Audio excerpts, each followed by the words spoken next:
Lily Hart's trembling fingers smoothed the wrinkles from her simple white dress as she stood before the towering glass doors of Cross Enterprises. Inside waited Ethan Cross, billionaire, genius, and according to whispered rumors, a broken man trapped in a wheelchair who hadn't spoken more than 10 words to anyone in years. Her mother's medical bills flashed before her eyes like a grotesque slideshow, each one stamped with an increasingly urgent red. Final notice. When Vivian had presented this arrangement, marriage to the reclusive billionaire in exchange for her mother's care, Lily had expected to feel disgust, but as the elevator climbed toward the penthouse, where her future husband awaited, she felt only a strange, electric anticipation that made her heart race against her better judgment. "Sign here, Miss Hart." The lawyer's voice was as cold as the prenuptial agreement sliding across the polished mahogany table. Lily's hand hovered over the document, her mother's pale face flashing in her mind. The hospital bills had mounted to impossible heights, experimental treatments, specialists, medications that insurance wouldn't cover. "Is there a problem?" The lawyer raised an eyebrow, impatience thinly veiled. "No," Lily whispered, accepting the pen. "No problem." This was the deal her stepmother Vivian had arranged. Marry Ethan Cross, the reclusive billionaire, confined to a wheelchair after a mysterious accident, and all her mother's medical expenses would vanish. 1 year of marriage, no divorce, no public embarrassment. A business arrangement with a man she'd never met. The ceremony itself lasted less than 15 minutes.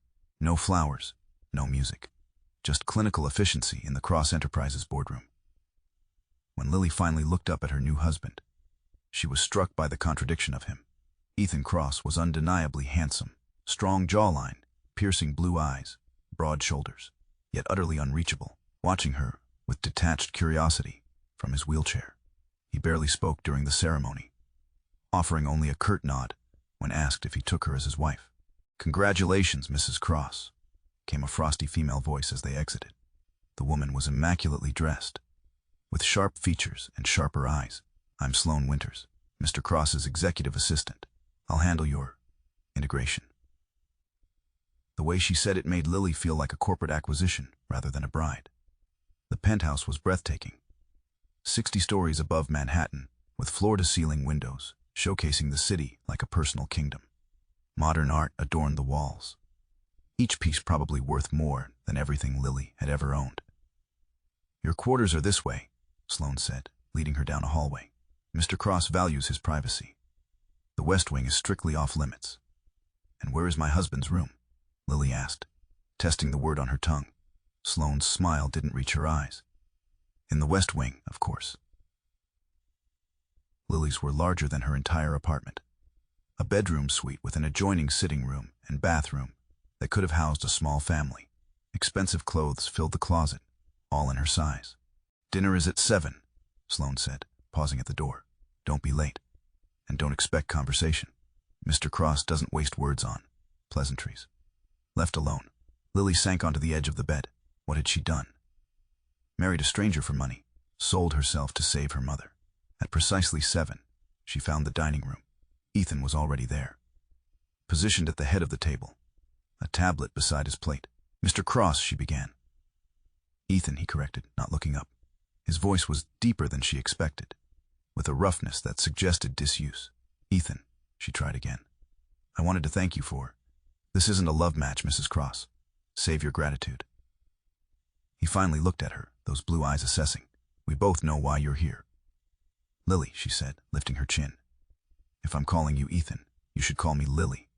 Something flickered across his face. Surprise, perhaps, before it settled back into impassivity. Dinner passed in silence until he spoke again. "Your mother's treatment begins tomorrow at Memorial Sloan Kettering. The best oncologist in the country has taken her case." Lily nearly dropped her fork. "How did you?" "I make it my business to know everything about my investments." "My mother isn't an investment," Lily snapped, surprising herself with her boldness. Ethan's mouth curved slightly. "No." "Then what would you call the arrangement that brought you here?" Before she could answer, Sloane entered with a stack of papers. "The transfer is complete," she announced, placing them before Ethan. "All of Mrs. Hart's medical expenses have been cleared." Lily frowned. Cleared. But I thought they would be covered going forward, not. I've been covering them for the past 6 months, Ethan said casually, as if discussing the weather. Since your stepmother first approached me. The revelation hit Lily like a physical blow. 6 months. But Vivian only told me about this arrangement 2 weeks ago. Did she? Ethan's expression remained neutral, but something dangerous flashed in his eyes. Interesting. Lily's mind raced. If Ethan had already been paying the bills, why had Vivian pressured her into this marriage? What wasn't she being told? Why would you do that? She asked.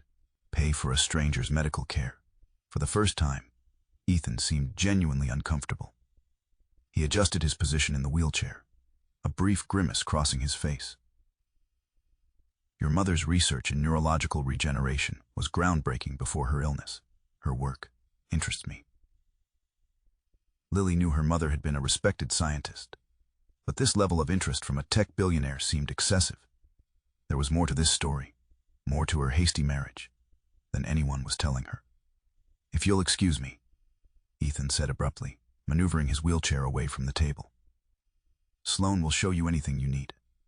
As he disappeared down the hallway toward the forbidden West Wing, Lily realized she had traded one prison for another, albeit a more luxurious one. But at least in this gilded cage, her mother would live. What she couldn't understand was why. When Ethan Cross looked at her, she felt not like a transaction, but like a puzzle he was determined to solve. Days in the Cross penthouse followed a predictable pattern. Mornings alone in her suite, afternoons exploring the permitted areas of her luxurious prison, evenings of silent dinners with her enigmatic husband. Sloan watched her constantly, appearing whenever Lily ventured too close to the mysterious West Wing. The forbidden zone beckoned her curiosity. What secrets did Ethan hide behind those doors? Medical equipment, physical therapy rooms, or something darker? One evening, 3 weeks into their arrangement, Lily found Ethan in the library, surrounded by books on neuroscience. Your mother's field, he said, noticing her interest. Fascinating work. You read neuroscience for entertainment? She asked, settling into a chair opposite him. I read everything.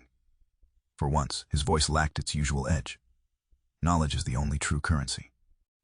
It was the longest conversation they'd had. Lily seized the opportunity. Why did you agree to this marriage? You could have funded my mother's research without all this. She gestured between them, Ethan's hands tensed on the wheels of his chair. Perhaps I was tired of being alone. You're surrounded by people. Sloan hardly leaves your side. Employees aren't companions, Lily. Her name sounded different in his mouth, softer. They see the chair, not the man. And what would the man like to be seen for? The question hung between them. For a moment, Ethan's carefully constructed walls seemed to waver. It's getting late, he said finally. Good night, Lily. That night, unable to sleep, Lily wandered to the kitchen. A sound from down the hallway stopped her, a muffled groan of pain. Following it, she found herself at the edge of the forbidden West Wing. Another groan. Ethan. Hesitating only briefly, she pushed through the door. The wing was nothing like she'd imagined. No medical equipment, just a spacious bedroom suite. Ethan lay on his bed, face contorted in pain, massaging his legs with trembling hands. What are you doing here? He demanded, noticing her. I heard you. You're in pain. It's nothing. Phantom pain. Common with spinal injuries. Lily approached cautiously. Let me help. I don't need help, he snapped. But his voice cracked as another wave of pain hit. Everyone needs help sometimes, she said softly, sitting at the edge of the bed, even billionaires. Before he could protest again, she placed her hands gently on his legs, above where his hands worked. His muscles were rigid, knotted with tension. My mother had muscle spasms during her first rounds of chemo, she explained, applying gentle pressure. I learned how to help. Ethan watched her, suspicion gradually giving way to relief as her fingers worked. His legs were strong under her touch, muscular, not atrophied as she would have expected. Physical therapy, she asked. Yes, he answered too quickly. Maintaining muscle mass is important, even without function. As she continued the massage, something shifted in the air between them. Ethan's breathing changed, his eyes darkening as they followed her movements. Better, she asked, suddenly aware of their proximity. Yes, he whispered. When her hands stilled, he caught them with his own. Thank you. The gratitude in his voice was genuine, possibly the first completely honest moment they'd shared. In that vulnerability, Lily glimpsed the man behind the billionaire facade, wounded, guarded, but undeniably human. Why do you keep everyone at a distance? She asked. His fingers tightened around hers. People see what they expect to see. The chair makes it easier. They expect nothing. So I'm free to observe everything. What do you observe about me? Ethan studied her face. You're trapped, like me, but your prison is obligation, not physical limitation. The insight startled her. We make sacrifices for the people we love. And who loves you enough to sacrifice for you? The question hung in the air, unanswerable. Her mother was fighting for her life, her father long dead, her stepmother manipulative and cold. You should go, Ethan said finally, releasing her hands. Sloane wouldn't approve of this. Boundary crossing. Is Sloane in charge of your boundaries? Something like amusement flickered across his face. Sloane believes she's in charge of everything. And what do you believe? Ethan's expression turned serious. I believe you're dangerous, Lily Hart. I'm just your wife, she said, standing. That's precisely what makes you dangerous. As she returned to her room, Lily realized her gilded cage had shifted. The bars remained. But something had changed. The air felt charged with possibility, with unspoken connection. In the darkness of her beautiful prison, Lily wondered if perhaps they were both captives seeking the same elusive freedom. Dostoevsky is overrated, Ethan declared, wheeling himself alongside the bookshelf where Lily stood browsing. She raised an eyebrow. Strong words from someone with 3 different editions of Crime and Punishment. Knowing something's flaws doesn't diminish its value. Is that your philosophy on everything? Lily selected a book, pointedly meeting his gaze, People included. A month into their marriage, these intellectual sparring matches had become their routine. The silent dinners had evolved into debates spanning literature, science, politics, revealing an unexpected compatibility of minds. People especially, Ethan replied, his lips curving into what almost resembled a smile. Perfection is boring. Complexity is what makes someone worth knowing. Before Lily could respond, Sloane appeared in the doorway, her expression sour. The quarterly reports need your signature, and Mrs. Cross's dress for the charity gala arrived with alterations required. Charity gala? Lily asked. The annual Cross Foundation event, Ethan explained. Your first public appearance as my wife. Sloane's smile was razor thin. I've scheduled the stylist, makeup artist, and etiquette coach starting tomorrow. I don't need an etiquette coach, Lily said firmly. The Cross name carries certain expectations. My wife doesn't need coaching on how to behave, Sloane, Ethan interrupted. She'll do fine. The assistant's face tightened at the word wife, a reaction Lily had noticed frequently. There was history there. Resentment that went beyond professional boundaries. After Sloane departed, Lily turned to Ethan. She doesn't like me. Sloane doesn't like anyone who threatens her position. And do I threaten her position? Ethan studied her thoughtfully, more than you realize. The night of the gala arrived with unexpected anxiety. The designer gown, midnight blue, off-shoulder, made Lily feel simultaneously elegant and exposed. As she entered the grand ballroom on Ethan's arm, curious eyes followed them, whispers trailing in their wake. The reclusive billionaire and his mysterious new bride. They're wondering why you married me, she murmured. Let them wonder. His hand covered hers where it rested on his shoulder. What matters is that you're here. Throughout the evening, Lily found herself engaged in conversations with New York's elite, CEOs, philanthropists, politicians. To her surprise, she held her own, drawing on knowledge from years of reading and her mother's academic background. Your wife is remarkable, she overheard one of Ethan's board members telling him. Not at all what we expected. Few things in life are what we expect, Harrison, Ethan replied, his eyes finding Lily across the room. That's what makes them valuable. As the evening progressed, Lily excused herself to the powder room, only to find Vivian waiting in the hallway, her stepmother resplendent in designer clothing, purchased with who knew whose money. playing the devoted wife so convincingly. Vivian sneered. I'm almost impressed. What are you doing here? Checking on my investment. Vivian stepped closer. You need to ask for more money. The arrangement we discussed isn't sufficient. What arrangement? You told me this marriage was to save my mother. Don't be naive. Your mother's bills were a convenient excuse. I need $2 million transferred to my account by next week. Or what? Or I'll tell your husband exactly what you said about him before the wedding. How repulsed you were by the thought of being with a cripple. Lily felt sick. I never said that. He won't know that, will he? Vivian smiled coldly. $2 million. 1 week. As Vivian sauntered away, Lily leaned against the wall, shaking. She'd been a pawn in a larger game all along. Are you all right? She turned to find Ethan watching her, his expression concerned. How much did you hear? She asked. Enough. His jaw was tight with anger. Your stepmother won't be bothering you again, Ethan. I don't believe you said those things, Lily. His voice was quiet but certain. I've become quite adept at recognizing genuine reactions. Nothing about you has ever suggested repulsion. The simple faith in his statement broke something loose inside her. Thank you for believing me. Later that night, back at the penthouse, Ethan found her on the balcony, staring at the city lights. Your legs are bothering you again, she observed, noticing his strained expression. He nodded reluctantly. The chair, for extended periods, without discussion. They moved to the library. Lily knelt before him, her gown pooling around her as she began massaging his legs through his trousers. The intimacy of the moment wasn't lost on either of them. You were magnificent tonight, he said, watching her hands work. Everyone saw it. Even Sloane, Lily asked wryly. Especially Sloane. That's why she left early. As her fingers found a particularly tight knot, Ethan inhaled sharply. The sound wasn't entirely pain. Is this helping? She asked, suddenly aware of the heat between them. More than you know, he murmured, when their eyes met. The walls that had been slowly crumbling between them seemed to shatter completely. No longer simply a business arrangement, no longer just convenient allies against Vivian's schemes.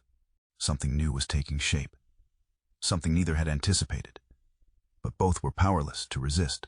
Ethan watched Lily move about the kitchen, preparing tea with a graceful efficiency that belied her privileged surroundings.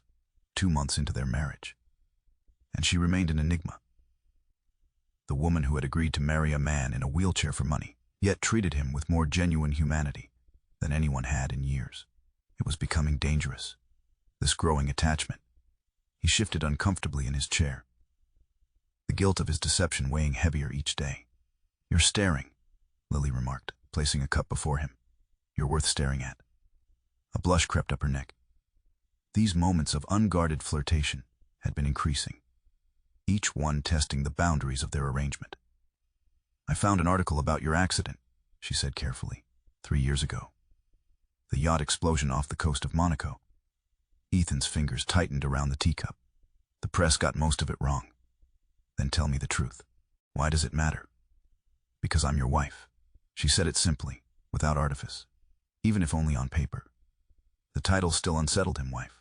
A word that implied intimacy, trust, things he'd denied himself since the accident that had changed everything. It was no accident, he finally said. The explosion was deliberate. Lily's eyes widened. Someone tried to kill you. Yes, someone very close to me. He wheeled himself to the window, looking out at the city. That's why I keep my circle small now. Why Sloane vets everyone. Why I needed a wife who had clear financial motives. Because I could be trusted not to care enough to betray you. The hurt in her voice made him turn. Because your reasons were transparent, unlike others who claimed to love me. And now, she asked, stepping closer, are my reasons still transparent? The question hung between them, dangerous in its implications. Ethan found himself studying the curve of her lips, remembering how they'd felt beneath his fingertips when he'd brushed away a tear at the gala. I should hope not, he murmured. Transparency makes you predictable. You're anything but. Later that afternoon, Lily discovered a hidden folder on the tablet Ethan had given her for household management. Financial records, large transfers to offshore accounts, all authorized by Sloane. all within days of Lily's marriage to Ethan, when she confronted Sloane. The assistant's mask of professionalism slipped. Careful, Mrs. Cross. Curiosity about matters that don't concern you could jeopardize your comfortable position.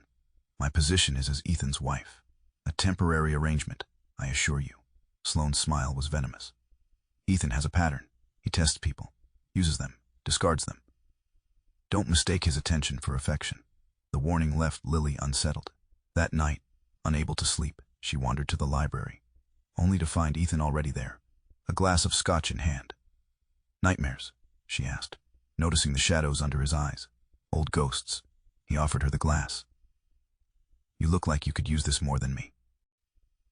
Their fingers brushed during the exchange, sending an electric current through her body when she took a sip.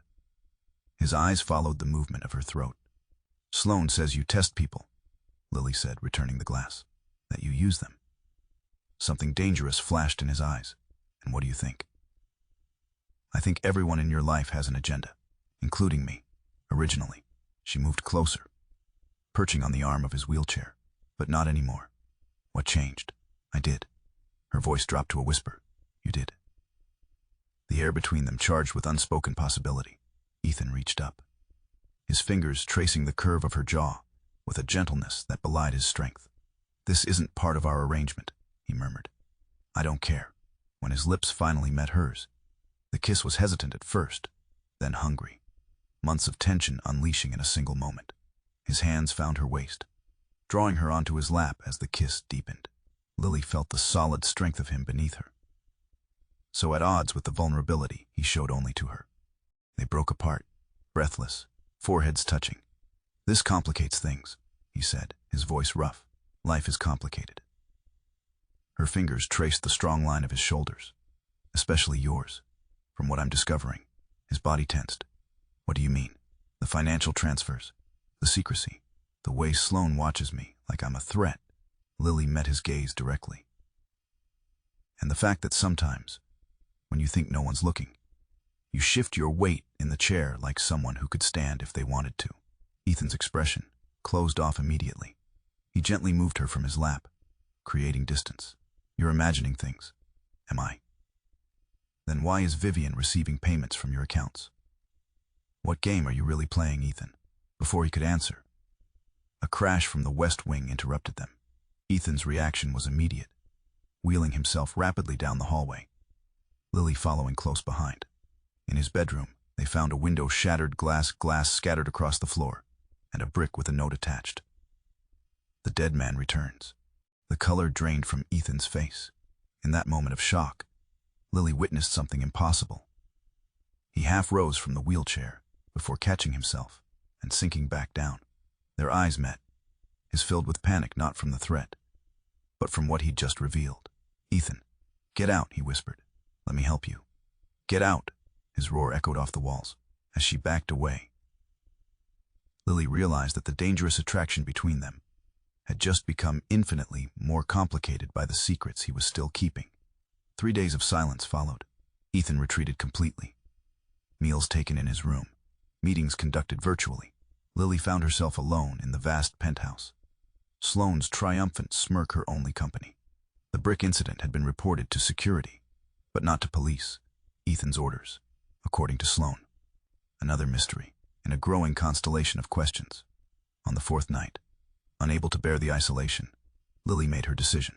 The West Wing's security panel yielded to the code she'd memorized weeks ago while watching Ethan enter it. Heart pounding, she slipped inside. The suite was empty, but a light shone from beneath a door she hadn't noticed during her previous visit.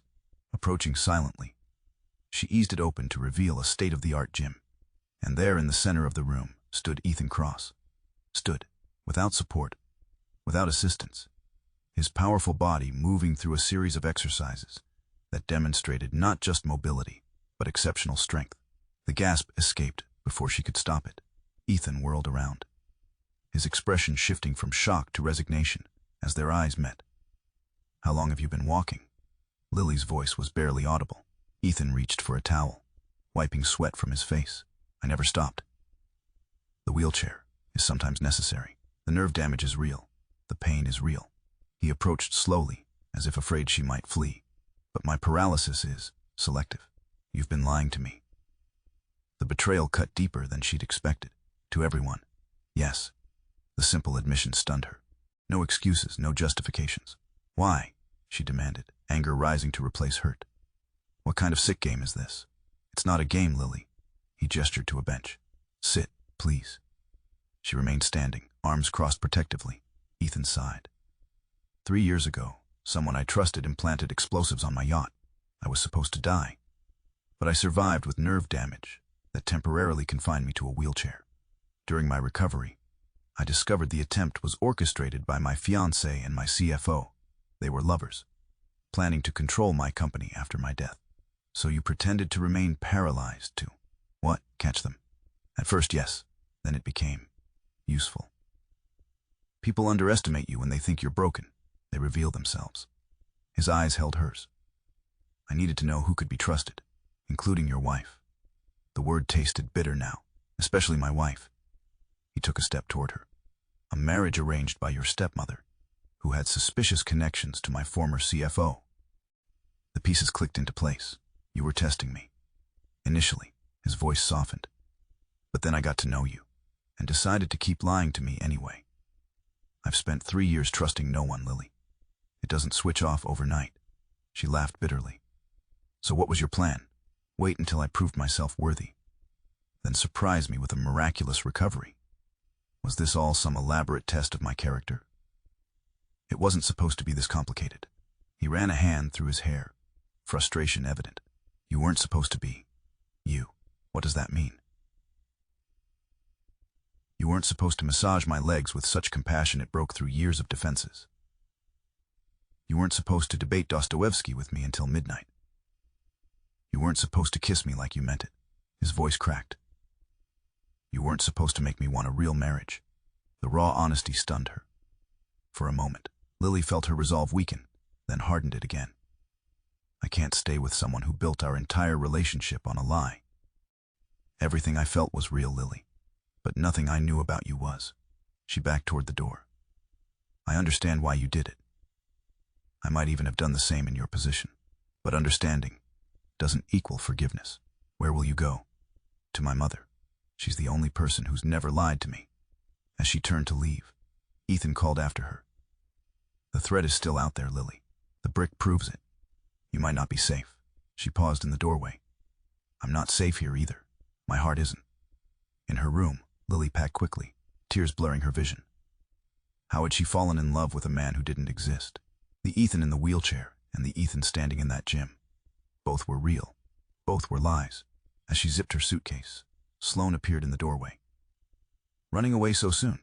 I expected more resilience. You knew all along. Of course. Sloane's smile was cold.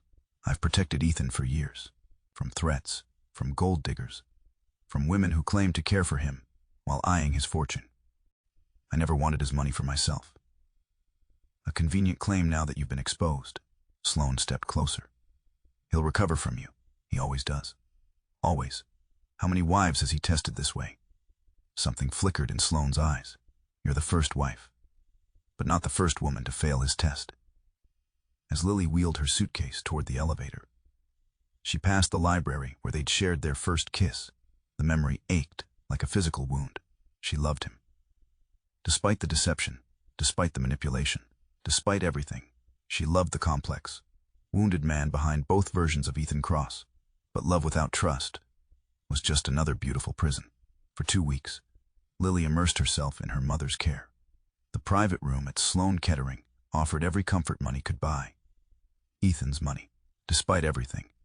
He hadn't withdrawn financial support. He calls every day for updates, her mother revealed one afternoon. Never asks to speak to you. Just wants to know you're okay. I'm not okay, Lily admitted, staring out the window. I fell in love with a man who doesn't exist. Her mother's hand covered hers. Are you sure about that? The man who funds my treatment, who checks on me daily, who clearly adores my daughter. He seems real enough. He lied to me, Mom, for months. People who've been betrayed build walls, sweetheart. Sometimes those walls look like lies. Before Lily could respond, her phone buzzed with a text from an unknown number. Turn on channel 7 now. Frowning, She reached for the remote. The screen filled with Ethan, standing at a podium, addressing a crowd of reporters. For 3 years, I've hidden behind a wheelchair and a lie, he was saying, his voice strong and clear. Today that ends. I am not paralyzed. I was injured in an attempt on my life. But I recovered physically, while remaining guarded emotionally. Cameras flashed as he continued. I maintained the deception to protect myself and identify those who meant me harm. In doing so, I hurt someone innocent, someone who showed me more genuine care as a supposedly broken man than anyone had shown me at the height of my power. Lily's heart hammered against her ribs. Lily, if you're watching, I'm sorry. You deserve better than a man too afraid to trust. You deserve truth. The press conference erupted into chaos. Questions shouted from every direction. Ethan ignored them all, his eyes seemingly fixed on the camera, as if he could see her through it. He's exposed himself, Lily whispered. After all this time hiding, her phone rang. Vivian. Have you seen the news? Her stepmother demanded without preamble. That husband of yours just destroyed everything. What are you talking about? The deal. Cross was supposed to remain vulnerable, controllable. Now he's standing, talking, ruining years of planning. What planning? Lily's blood ran cold. What deal, Vivian? Don't play innocent. You must have known. Why else would you have agreed to marry him? Vivian's voice turned venomous. Alexander promised me millions if I delivered you as the perfect manipulable wife, someone who could influence Cross while he was weak.